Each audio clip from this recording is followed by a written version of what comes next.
Hey, what's going on everyone? In this video, I will show you how to reset your settings in Apex Legends if something feels off or broken.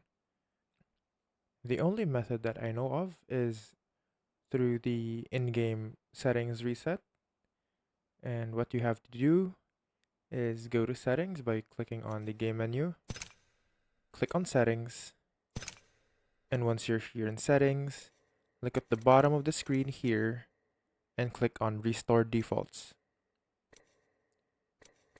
Resetting your settings fixes the issues like broken controls, audio bugs, graphics problems, or even weird performance drops.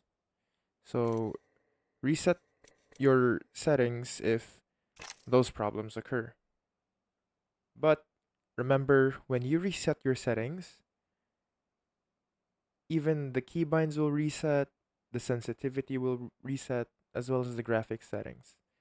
So, you may need to reconfigure them after to make sure that you still keep those settings, or to make sure that you still have the exact settings as the old settings, or like the keybinds and the graphic settings or even the sensitivity.